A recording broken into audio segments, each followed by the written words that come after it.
కీర్తనల గ్రంథం 36వ అధ్యాయం.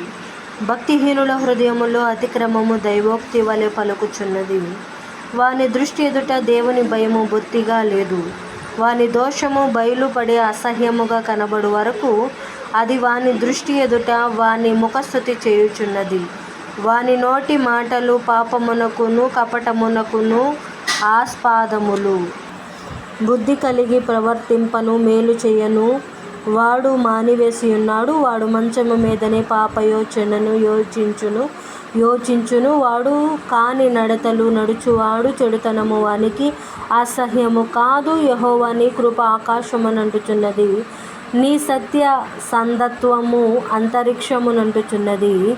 నీ నీతి దేవుని పర్వతములతో సమానము. నీ న్యాయవిధులు మహాగాధములు. యెహోవా, నరులను జంతువులను రక్షించువాడవు నీవే.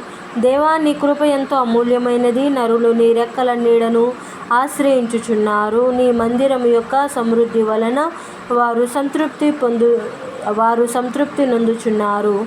నీ ఆనంద ప్రవాహములోనిది నీవు వారికి త్రాగించుచున్నావు. నీ యొద్ద జీవపు ఊట కలదు.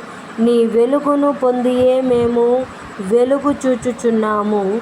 నిన్ను ఎరిగిన వారి ఎడల నీ కృపను, యథార్థ హృదయుల ఎడల నీ నీతిని ఎడతెగక నిలుపుము. గర్విష్ఠుల పాదమును నా మీదికి రానియకము. భక్తిహీనుల చేతిని నన్ను పారద్రోలనీయకము. అదిగో, పాపము చేయువారు అక్కడ పడి ఉన్నారు. లేవలేకుండా వారు పడద్రోయబడి ఉన్నారు. దేవుడి పరిశుద్ధ వాక్యం మనం వినుటను భద్రపరిచి దీవించునుగాక. ఆమేన్.